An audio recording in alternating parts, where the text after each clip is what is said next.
My name is Happiness and I'm 22 years old. 3 days ago, I stood on a graduation stage wearing academic regalia with a gold valedictorian medal around my neck. My parents, the same people who told me I had potential but not the kind we can invest in, sat in the front row with their champagne flutes frozen midair and their faces completely drained of color. They had driven 4 hours to watch my sister graduate. They had no idea I'd been sitting next to her in classes for the past 4 years. They certainly didn't know I'd be the one wearing the valedictorian medal and delivering the commencement address. But this story doesn't begin at graduation. It begins 4 years earlier at my parents' dining room table when my father looked me straight in the eyes and said something that would haunt me for years. Before I continue, please take a moment to like and subscribe, but only if you truly enjoy this story. And let me know in the comments where you're watching from and what time is it there. Now, let me take you back to that spring evening in March 2021. The acceptance letters arrived on the same Thursday afternoon. My sister got into Pemberton University, a prestigious private institution with a price tag of $58,000 a year. I got into Pemberton too, same tuition, same prestige, same opportunities. We'd both worked hard. We'd both earned it. That evening, Dad called a family meeting in the dining room.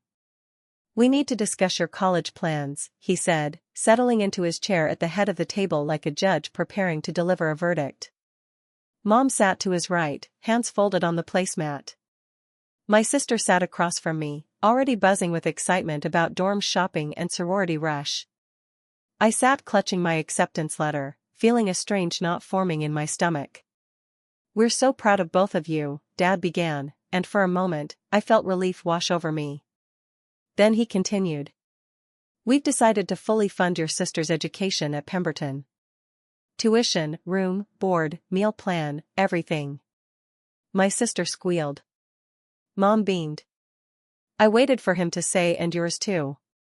He didn't.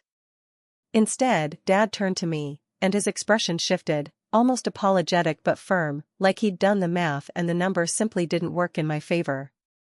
"Happiness, we've decided we can only offer you our moral support."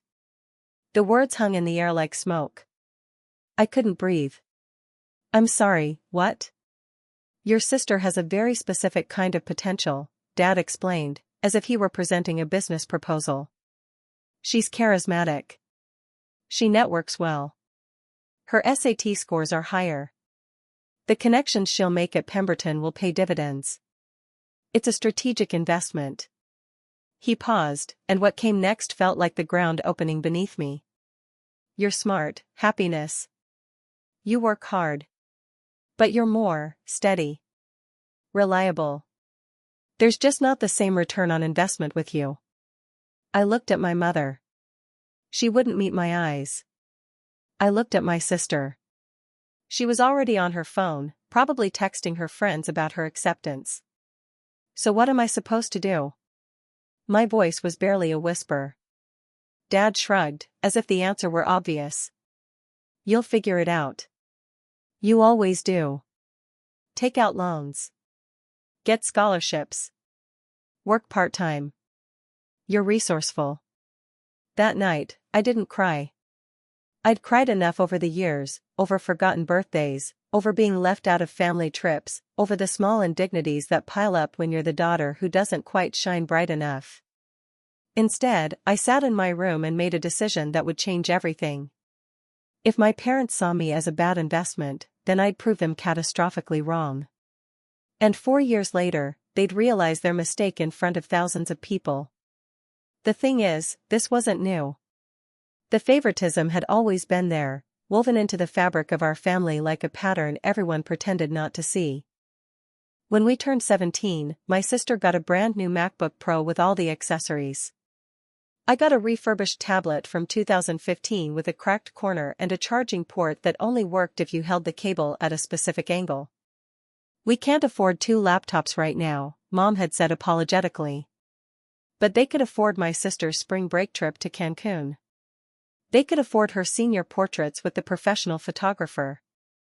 They could afford the designer dress she wore to prom. Family vacations were the worst. My sister always got her own room with a view. I slept on pull-out couches in the living room or, once, in what the hotel generously called a cozy alcove that was essentially a closet with a window. In every family photo, my sister stood front and center, smiling and radiant. I was always positioned at the edge, sometimes partially cropped out, like an extra who wandered into the frame by accident. When I finally asked Mom about it, I was 16, desperate for an explanation that made sense. She just sighed and patted my hand. "Sweetheart, you're imagining things. We love you both equally. But love isn't measured in words. It's measured in choices." And their choices told a story I couldn't ignore. A few weeks before the college decision, I found Dad's laptop open on the kitchen counter. An email thread with my Uncle Greg was visible on the screen. I shouldn't have read it. But I did. "Uncle Greg, so you're really going to pay for both girls?" "Dad, no. Just the one with real potential. Happiness is capable, but she doesn't have that spark. We have to be smart about this. We can't afford to waste resources on someone who'll probably just end up in some middle management job anyway." I closed the laptop and walked away, my hands shaking. That's when I knew. This wasn't about money. This was about worth. And in my parents' eyes, I simply wasn't worth enough. But here's what they didn't understand: being underestimated is the greatest fuel in the world. And 4 years later, when I stood on that stage wearing a valedictorian medal they never saw coming, they'd finally understand the cost of their mistake. The acceptance letters from Pemberton University arrived in identical cream-colored envelopes, both bearing the university's gold seal. I heard my sister shriek from the front porch before I'd even made it home from my shift at the bookstore. By the time I walked through the door, she was already on FaceTime with 3 friends, waving her acceptance letter like a victory flag. Mine was waiting on the kitchen counter, propped against the fruit bowl. I opened it with trembling hands, alone in a house that somehow felt emptier despite my sister's celebration echoing from upstairs. "We are delighted to offer you admission to the class of 2025. The same words. The same school. The same opportunity."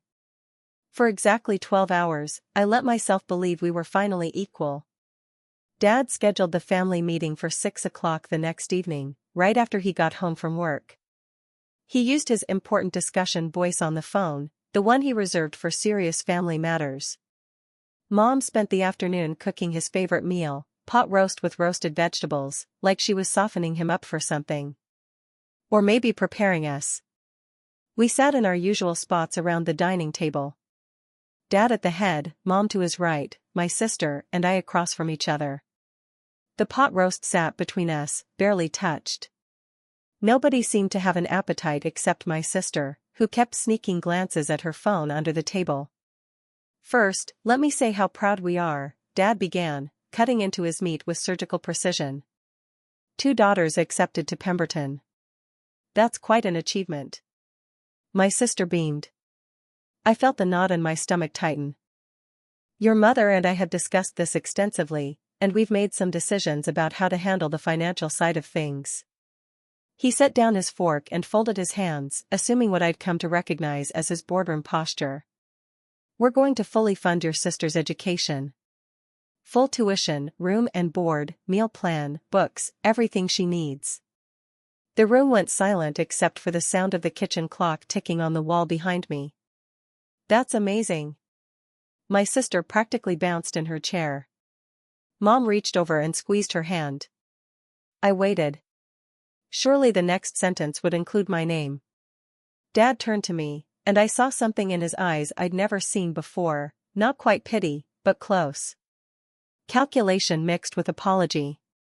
"Happiness, we can offer you our full emotional support and encouragement." The words took a moment to land. "I don't understand."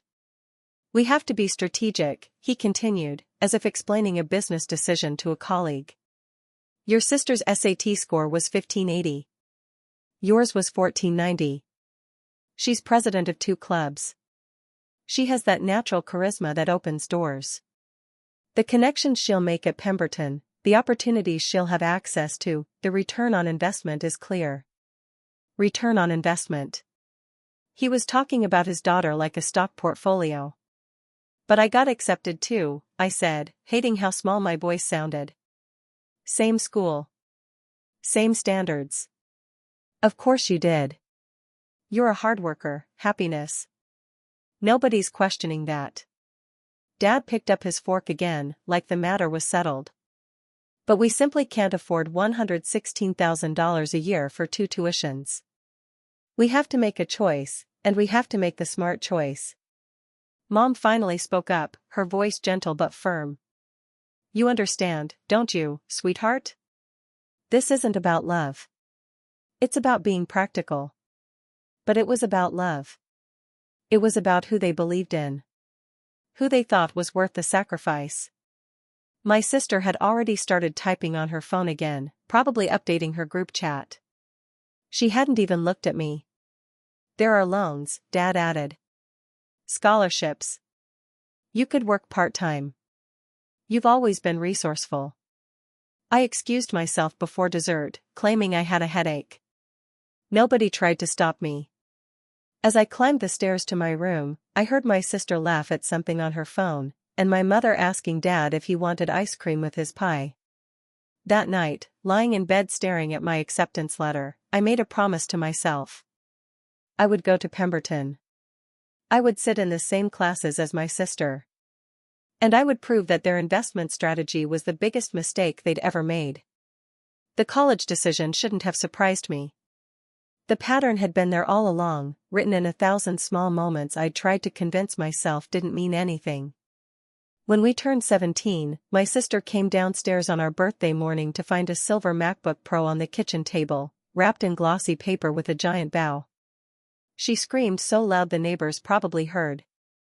I found my gift in my room later that afternoon, a refurbished tablet from 2015 in a plain Amazon box. The screen had a hairline crack in the corner, and the battery died after 40 minutes unless it stayed plugged in. We couldn't afford 2 laptops right now, Mom explained when she saw my face.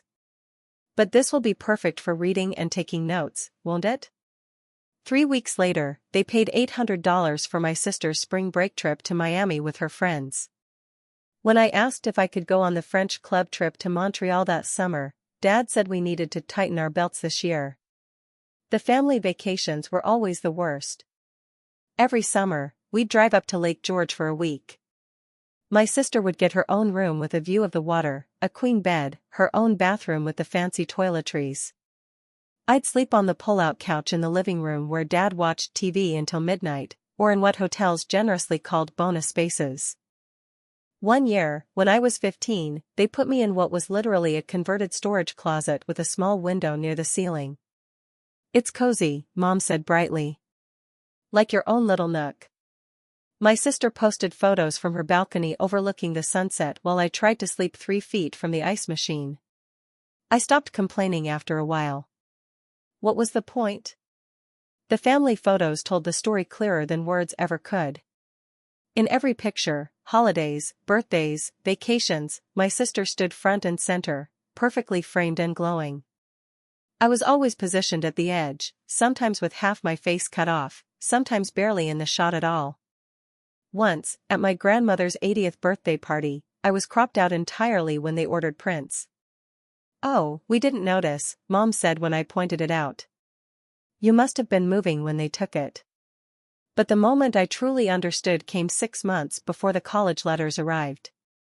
I'd stayed home sick from school with a stomach bug. Mom thought I was asleep upstairs when she called her sister, my Aunt Patricia, from the kitchen. I'd come down for water and heard my name through the door. I just don't know how to tell Happiness, Mom was saying, her voice low and strained. Harold is adamant. He says we can't split resources equally, not with college coming up. One of them will make us proud, really proud, and we need to bet on the right horse. That seems harsh, Aunt Patricia said through the speaker. It's practical, Mom replied, and I could hear her convincing herself. Happiness is solid. Dependable. She'll land on her feet wherever she goes. But her sister has something special. That spark. If we invest in her, really invest, she could do extraordinary things. Marry well. Build the kind of life that reflects well on all of us. I stood frozen in the hallway, the glass of water shaking in my hand. And what about happiness? Aunt Patricia asked. There was a long pause. She'll understand eventually. She's always been the practical one. I went back upstairs without the water. I didn't confront her. I didn't cry. I just filed it away with all the other small cuts, all the other moments that taught me exactly where I stood. I was the backup plan. The consolation prize. The daughter you kept but didn't invest in. And when Dad delivered his verdict at that dining room table months later, I realized I'd been preparing for this my entire life. I just hadn't wanted to believe it was real. I gave myself exactly 1 week to feel sorry for myself. 7 days to be angry, to grieve the parents I'd wanted versus the ones I actually had. Then I got to work. The first thing I did was accept Pemberton's offer. I wasn't going to let my parents' rejection determine my future. If my sister could go, so could I. I just had to figure out how to pay for it myself. I spent 3 nights at the kitchen table with my laptop, building spreadsheets that would make an accountant weep. Tuition, $58,000. Room and board, $16,000. Books and fees, $2,000. Total, $76,000 per year. Times 4 years, $304,000. The number made my stomach turn. Federal loans would cover about $27,000 total over 4 years. I qualified for a $12,000 Pell Grant annually. That left a gap of roughly $37,000 per year that I'd have to cover myself. I took out every private loan I could qualify for, watching the interest rates stack up like a prison sentence. My father had to co-sign, and he did it without a word, just a signature on the dotted line and a tight smile that said, "I told you this was your problem." Housing on campus was out of the question at $16,000 a year. I scoured Craigslist for weeks until I found a studio apartment 40 minutes from Pemberton, $650 a month, barely bigger than my childhood bedroom, with a window that looked onto a brick wall. The landlord didn't ask questions when I paid 3 months up front in cash I'd saved from 2 years of birthday money and summer jobs. Then came the employment gauntlet. I lined up 3 jobs before classes even started. Morning shift at Common Grounds Coffee, 5:30 a.m. to 9 a.m., 4 days a week. Afternoon library assistant position, 2 p.m. to 6 p.m., Monday through Friday. Weekend catering gig with premier events, whenever they called, usually Friday and Saturday nights. Between the 3, I'd gross about $1,800 a month. Rent, utilities, food, and bus fare would eat most of it, but it would keep me alive. I created a Google Calendar and color-coded my entire life down to 15-minute increments. Blue for classes. Green for library shift. Brown for coffee shop. Purple for catering. Yellow for homework. Red for sleep, though those blocks were depressingly small, usually 1 a.m. to 5 a.m. if I was lucky. But spreadsheets and schedules wouldn't be enough. I needed a miracle, and I found it buried in Pemberton's financial aid website at 2 in the morning during one of my research binges. The Chancellor's Scholarship. Full tuition for 1 student per year, awarded based on academic merit, leadership, and a research proposal that demonstrates exceptional potential to contribute to society. Previous winners had gone on to Rhodes Scholarships, Fulbright grants, Fortune 500 executive positions. The application required 3 faculty recommendations, a 15-page research proposal, and an in-person interview with a panel of alumni donors. The deadline was March of sophomore year. That gave me 18 months to prove I was worth investing in, even if my own parents didn't think so. I printed out the requirements and taped them above my desk in the tiny studio apartment. Every morning when I woke up at 5 a.m., every night when I stumbled home at midnight smelling like coffee grounds and other people's wedding receptions, I looked at that paper. The Chancellor's Scholarship wasn't just about money anymore. It was about proving a point. My parents had made a calculated investment decision based on SAT scores and charisma and some imaginary return they'd projected into the future. I was going to show them that potential isn't something you're born with. It's something you build, brick by brick, spreadsheet by spreadsheet, shift by shift, even when everyone around you has already decided you're not worth the bet. My sister would get her fully funded education, her sorority sisters, her Sunday brunch photos with mom and dad. I'd get something better. I'd get to prove them all wrong. The first semester passed in a haze of exhaustion so complete that entire weeks blurred together into one continuous loop of alarm clocks, coffee steam, and fluorescent library lights. My body learned to function on 3 hours of sleep. I'd collapse into bed at 1 a.m. after finishing problem sets and reading assignments, then jolt awake at 5 a.m. to the sound of my phone alarm. Shower in 4 minutes. Dress in the dark. Catch the 5:45 a.m. bus to campus, arriving at Common Grounds by 6:15 to prep the espresso machines before the morning rush. I learned to smile at customers while my hands shook from caffeine and fatigue. I learned to take notes in economics while my vision doubled from staying up until 3 a.m. the night before. I learned to reshelve books in the library with my eyes half closed, my body moving on autopilot. My sister, meanwhile, was thriving. I'd see her sometimes on campus, always surrounded by friends, always laughing. She joined a sorority, made the dean's list, got elected social chair of her pledge class. Her Instagram was a highlight reel of tailgates and formal dresses and Sunday brunches at restaurants I couldn't afford to walk past. We never spoke. She'd walk right by me in the library once, close enough that I could smell her perfume, and she didn't even glance up from her phone. I told myself I preferred it that way. Thanksgiving break arrived like a cruel joke. The university closed the dorms, but I couldn't afford a bus ticket home, not that I'd been invited. My parents had texted a generic Happy Thanksgiving to both of us in a group chat. My sister responded with heart emojis. I left it on read. I spent Thanksgiving Thursday alone in my studio apartment. No heat because I was rationing the thermostat. No turkey because my meal plan for the week was ramen, peanut butter, and whatever day-old pastries I could take home from the coffee shop. I made myself a promise not to check social media. I lasted until 7 p.m.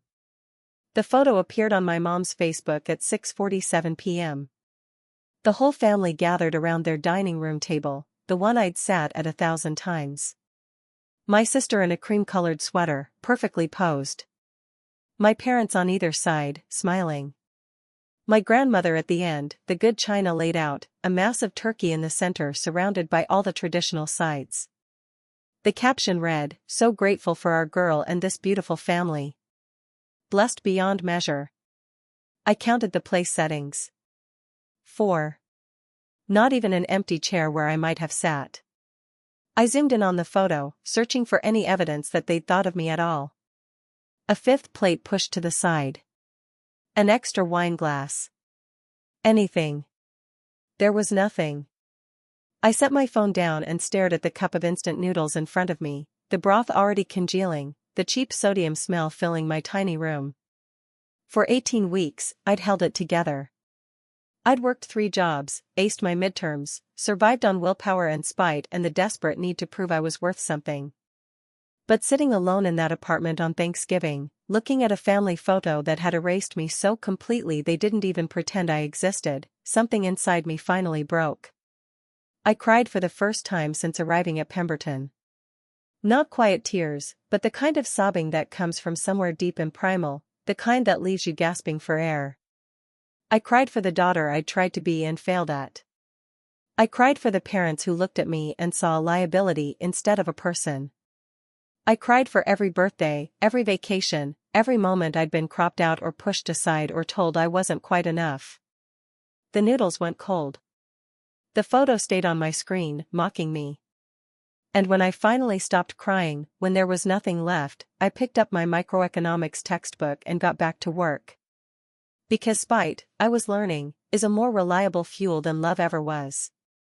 Dr. Caroline Chen noticed me in the 3rd week of microeconomics, though I didn't realize it at the time. I was always the first one in the lecture hall, arriving 20 minutes early because my library shift ended at 1:40 and class started at 2 o'clock. I'd sit in the same seat in the 2nd row, pull out my cracked tablet, and review the previous lecture's notes while other students trickled in laughing about their weekends or complaining about hangovers. I was also always the last to leave, lingering to copy down everything on the board, to make sure I hadn't missed a single detail that might appear on the exam. I couldn't afford to miss anything. Other students had tutors and study groups and safety nets. I had desperation and a color-coded Google Calendar. Dr. Chen was brilliant and intimidating, the kind of professor who could dismantle your argument with a single raised eyebrow. She had a PhD from MIT, had worked at the Federal Reserve, and didn't tolerate intellectual laziness. Most students were terrified of her. I loved her class. It was the only hour of my day where everything made sense, where hard work correlated directly to results, where the rules were clear and the outcomes were measurable. The midterm paper assignment was worth 30% of our grade, a 15-page analysis of any economic policy and its impact on inequality. I chose to write about education funding disparities and their long-term effects on social mobility. I worked on it for 3 weeks, writing in the margins of my catering shifts, editing on the bus, researching until 3 a.m. in the library. I poured everything into that paper.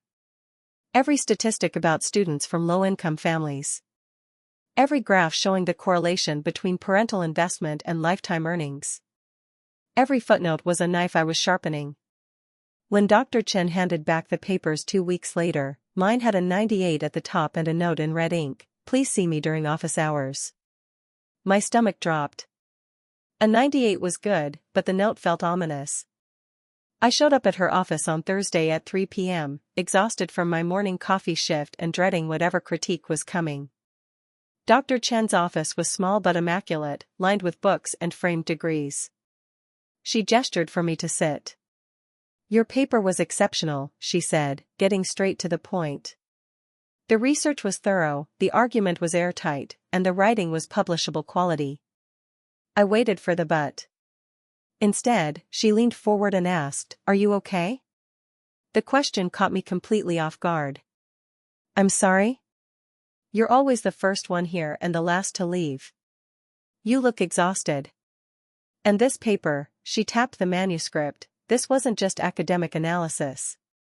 This was personal." Something in her voice, the gentleness of it, cracked something open inside me. And suddenly I was talking. About the college decision. About working 3 jobs. About the Thanksgiving photo with 4 place settings. About living on ramen and spite and 3 hours of sleep because I had to prove that I was worth the investment my parents refused to make. I told her everything, and she listened without interrupting, her expression growing more troubled with each revelation. When I finally stopped, mortified that I'd just unloaded my entire life story on a professor I barely knew, Dr. Chen was quiet for a long moment. Then she said, "Have you heard of the Chancellor's Scholarship?" "Yes," I whispered. "I've been planning to apply." "You're not planning to apply," Dr. Chen said firmly. "You're going to apply, and you're going to win it. And I'm going to make sure of it." She pulled out a notebook and started making a list. Faculty she knew who could write recommendations. Research topics that would make me stand out. Timeline for the application. Strategies for the interview. "You have something most of these privileged kids will never have," she said, looking me straight in the eyes. "You understand what's at stake. You know exactly what education costs and what it's worth. That's not a weakness. That's your superpower." For the first time in months, I felt something other than exhaustion. I felt hope. Dr. Chen became my mentor, my advocate, and the first person at Pemberton who saw me as something other than invisible. She didn't just offer to write me a recommendation. She taught me how to see myself as someone worth investing in. Even if my own parents never would. The Chancellor's Scholarship application became my obsession for 3 months. Every spare moment that wasn't claimed by work or classes belonged to those 15 pages. Dr. Chen helped me refine my research proposal, Economic Barriers to Educational Access and Their Intergenerational Effects. It was academic enough to impress the committee, but personal enough that every word felt like I was bleeding onto the page. I wrote about students who worked multiple jobs, who chose cheaper textbooks over meals, who calculated their worth in debt-to-income ratios before they'd even graduated. I wrote about myself without ever using my name. The 3 faculty recommendations came together slowly. Dr. Chen was obvious. My chemistry professor, Dr. Okafor, had noticed me sleeping through exhaustion in his 8 a.m. lab and still pulling perfect scores. And Professor Williams from the library, who'd watched me shelve books with economics papers balanced on the cart, offered before I could even ask. Printing the application cost $47 at FedEx. I skipped meals for 4 days to cover it, living on the coffee shop's day-old muffins and cafeteria ketchup packets mixed with hot water to make tomato soup. The final packet was pristine, 15 pages of research, transcripts, recommendations, all bound with a navy cover sheet. I mailed it on the deadline day and tried not to think about the fact that I was competing against students whose parents hired consultants to polish their applications. The interview invitation came 6 weeks later. New York City. The Pemberton Alumni Center on the Upper East Side. March 17 at 10 a.m. I had $83 in my checking account. A round-trip train ticket was $140.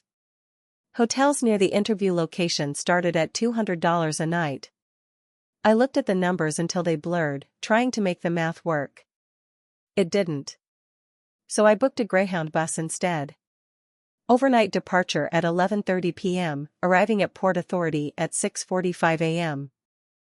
$14 each way. I'd have 4 hours to find a coffee shop bathroom to change clothes, fix my hair, and transform myself into someone who looked like she belonged in a room with millionaire alumni donors. The bus smelled like industrial cleaner and desperation. I didn't sleep, partially because the seat wouldn't recline, partially because I spent the entire ride rehearsing answers to potential interview questions. Why do you deserve this scholarship? What will you do with your Pemberton education? Tell us about a time you overcame adversity. I arrived at Port Authority exhausted and shaking. Changed in a Starbucks bathroom into the one professional outfit I owned, a black blazer from Goodwill and gray slacks I'd hemmed myself. Applied makeup with trembling hands.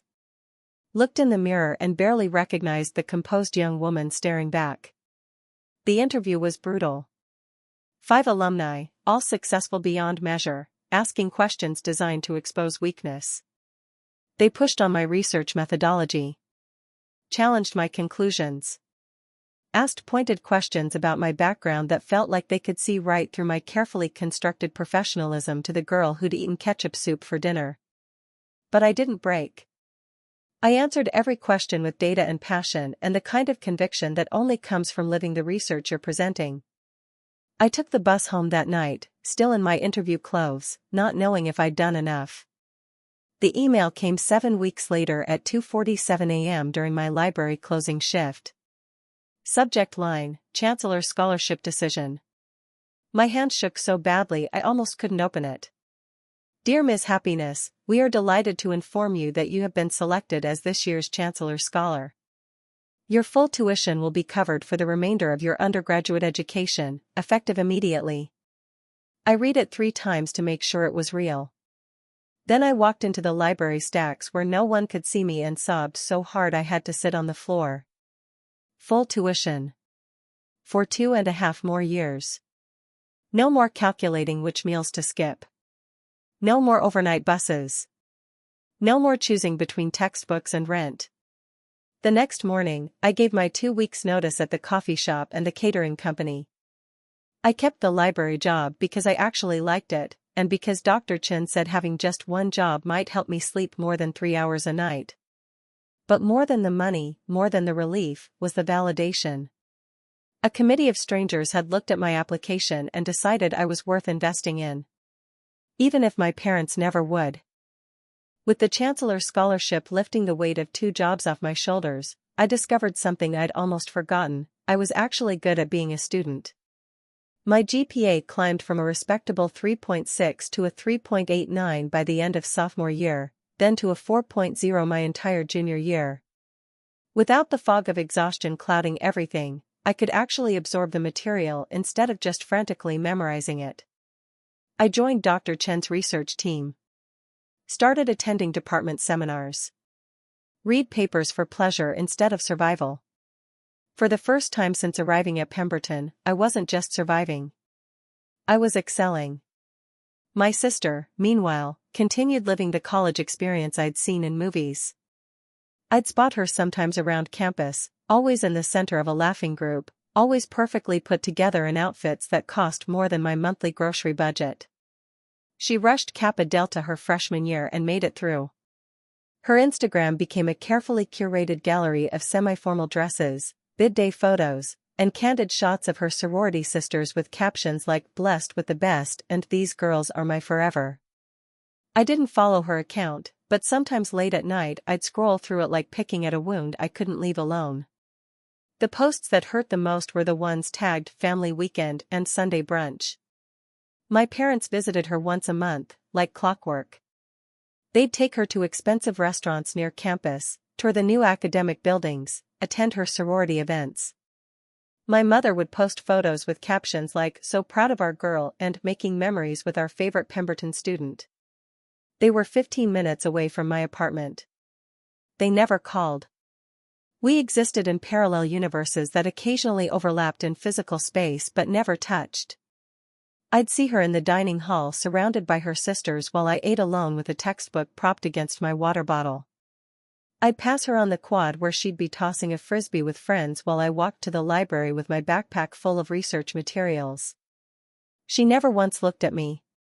Not a flicker of recognition, not even the basic acknowledgement you'd give a stranger you kept running into. The closest we came to interaction was during finals week of junior year. I was deep in the library stacks on the 4th floor, surrounded by economics journals, when I heard familiar laughter echoing through the shelves.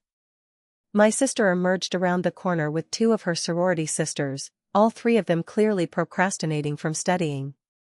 She was complaining about her marketing final while her friends commiserated.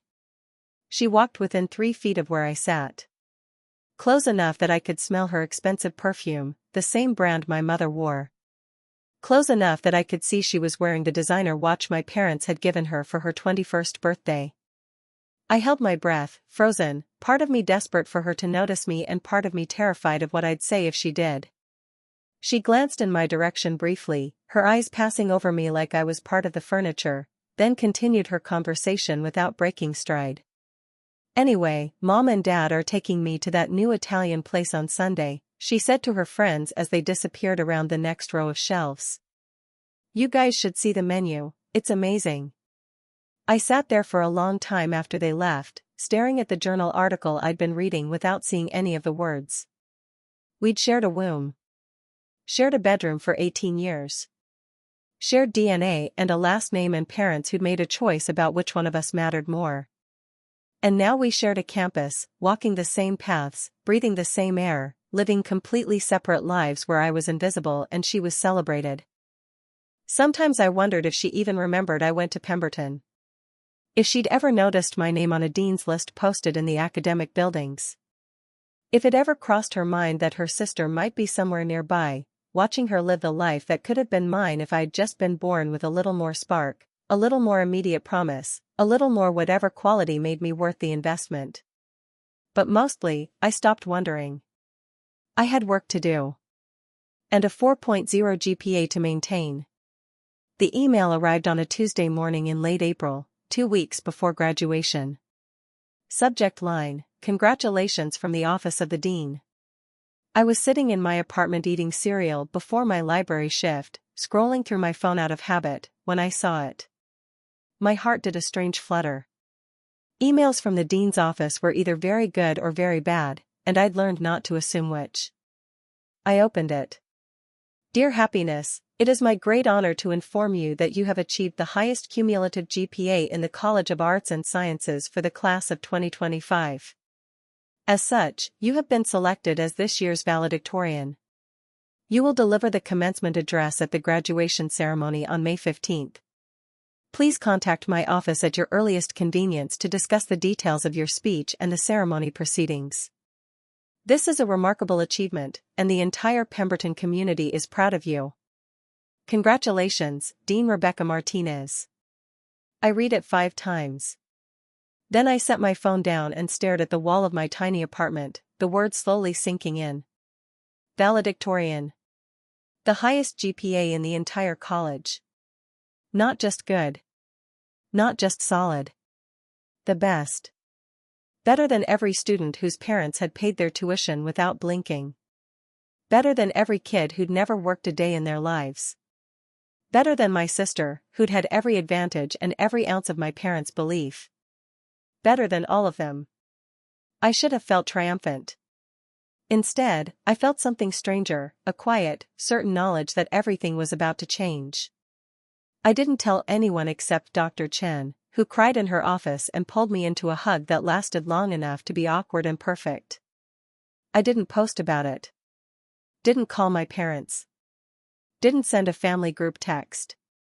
I just confirmed with the dean's office, wrote my speech over the course of 2 weeks, and waited. Graduation week arrived with the surreal quality of a dream I wasn't sure I was ready to wake up from. Campus filled with families hauling suitcases and flower arrangements, restaurants packed with celebratory dinners, graduates in Pemberton gear posing for photos at every landmark. I moved through it alone, packing up my apartment, returning library books, attending the senior reception where I stood in the corner nursing a glass of cheap wine while everyone else took group photos with friends and families. My sister posted a flurry of Instagram stories. Her sorority sisters decorating her car. My parents arriving on campus with balloons and a cake. A photo of the 3 of them at dinner with the caption celebrating our graduate. 4 years flew by. So incredibly proud. I turned off my phone and went to bed early. Graduation was at 10 a.m., and I needed to be there by 7:30 for the processional rehearsal. The morning of May 15th dawned clear and perfect, the kind of spring day that felt designed for momentous occasions. I dressed carefully in my apartment, the black graduation gown, the gold honor cords I'd earned, the valedictorian medal that had arrived in a velvet box from the dean's office. I looked at myself in the bathroom mirror and barely recognized the woman staring back. 4 years ago, I'd been the daughter deemed not worth the investment. Now I was wearing a medal that said I'd outperformed everyone. The irony was so sharp it could cut. I arrived at the staging area behind the auditorium at 7:45 a.m. Graduates milled around in clusters, fixing each other's caps, taking selfies, buzzing with nervous excitement. I found my designated seat in the front row. Valedictorian sat first in the processional, and waited. Through the staging area windows, I could see families beginning to fill the main hall. Pemberton's graduation was held in the massive Kingston Auditorium, capacity 3,000, with tiered seating and a stage that felt designed for Broadway productions rather than academic ceremonies. And then I saw them. My parents entered through the main doors at 9:15 a.m., 45 minutes before the ceremony. My mother wore a navy dress and carried a bouquet of white roses. My father had on his good suit, the one he wore to important business meetings. They were scanning the crowd, looking for seats, my mother clutching a program. My sister was already seated in the graduate section on the opposite side of the staging area, surrounded by her sorority sisters, all of them laughing and posing for photos. My parents found seats in the 4th row, center section. Premium location. My mother kept looking around, probably trying to spot my sister in the sea of black gowns. My father checked his phone, looking pleased with himself, like he was exactly where he was supposed to be. Neither of them had any idea I was there. The processional music started at exactly 10 a.m. Pomp and circumstance filled the auditorium, and the crowd rose to their feet. I stood at the head of the line, Dean Martinez beside me, her hand briefly squeezing my shoulder. "You ready?" she whispered. I nodded, not trusting my voice. We walked down the center aisle, and I kept my eyes straight ahead, refusing to look at the section where my parents stood. The stage stairs felt like climbing towards something inevitable and terrifying. I took my seat in the front row of graduates, the valedictorian chair, directly in the sight line of my family. My mother was still scanning the crowd. My father was checking his program, probably looking for my sister's name. Dean Martinez approached the podium after the opening remarks and welcome. The auditorium fell silent. It is my great privilege, she began, to introduce this year's valedictorian, a student who has demonstrated not only academic excellence but extraordinary resilience, achieving the highest cumulative GPA in the College of Arts and Sciences. I saw my mother lean forward slightly, curious about who this accomplished student might be. This year's valedictorian exemplifies everything Pemberton stands for: determination, intellectual rigor, and the belief that education can transform lives. Please join me in welcoming to the podium, Happiness. My mother's face went completely white. The bouquet of white roses slipped from her hands and fell to the floor, petals scattering across the auditorium carpet. My father's mouth actually fell open, his program frozen midair like someone had pressed pause on his entire body. I stood, the valedictorian medal catching the stage lights, and walked to the podium while 3,000 people applauded. My hands were steady. My breathing was calm. I'd practiced this moment in my head 1,000 times, but nothing had prepared me for the reality of watching my parents' faces drain of all color as they realized their daughter, the one not worth investing in, was standing on this stage. I reached the podium and adjusted the microphone. Found my parents in the crowd. My mother had her hand over her mouth. My father looked like he'd been physically struck. Somewhere in the graduate section, my sister was probably just now realizing why that name had sounded familiar. I smiled, placed my speech on the podium, and began. Good morning, President Harrison, Dean Martinez, faculty, families, and fellow graduates. For years ago, someone told me I wasn't worth investing in. The auditorium was so quiet you could hear breathing. They looked at my potential and saw insufficient returns. They calculated my value and found me lacking. They made a strategic decision based on projected outcomes and measurable metrics. I paused, let the words settle. They were wrong. My mother was crying. My father's jaw was clenched so tight I could see it from the stage. And I was just getting started. I spoke for 12 minutes. 12 minutes about resilience and self-worth and the difference between being valued and being valuable. I talked about students who worked 3 jobs and still made Dean's List. About the lies we tell ourselves about meritocracy when some students start the race miles ahead. About measuring worth in ways that have nothing to do with other people's investment strategies. I never mentioned my parents by name. I didn't have to. Every word was aimed directly at the 4th row, center section, where my mother couldn't stop crying and my father sat frozen like a statue of his own regret. When I finished, the standing ovation lasted so long that Dean Martinez had to gesture for people to sit so the ceremony could continue. I walked back to my seat on legs that somehow still worked despite the adrenaline crash threatening to buckle my knees. The rest of graduation passed in a blur. Names called. Diplomas handed out. My sister walking across the stage to polite applause while I sat in the front row wearing a medal that announced I'd beaten her at the only game our parents cared about. The reception was held in the garden courtyard behind the auditorium, white tents and catering tables laden with finger foods and champagne. Graduates posed for photos with families. Friends exchanged tearful goodbyes and promised to stay in touch. I stood alone near the refreshment table, holding a glass of water, when I saw them approaching. My parents looked like they'd aged a decade in 2 hours. My mother's makeup was ruined from crying. My father's confident boardroom posture had collapsed into something smaller, uncertain. Happiness. My mother's voice cracked on my name. We didn't know. We had no idea you were even here. I finished calmly.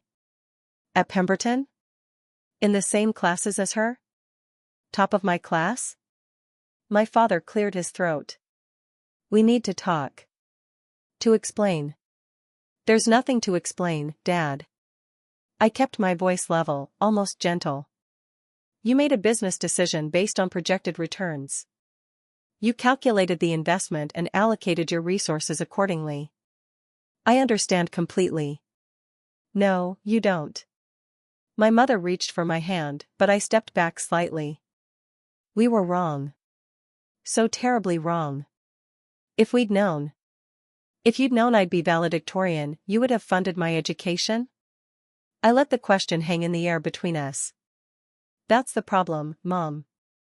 My worth to you was always conditional on performance. On outcomes. On being impressive enough to justify the expense. My father's face was ashen. I said terrible things. Things I can never take back. You said I wasn't worth the investment, I agreed. And you were right, in a way. I wasn't worth your investment. Because your investment came with strings attached. With conditions. With the constant need to prove I deserved it. We want to make this right, my mother said desperately. We'll pay back your loans. We'll. I don't want your money. The words came out harder than I intended. I softened my tone. I paid for this degree myself.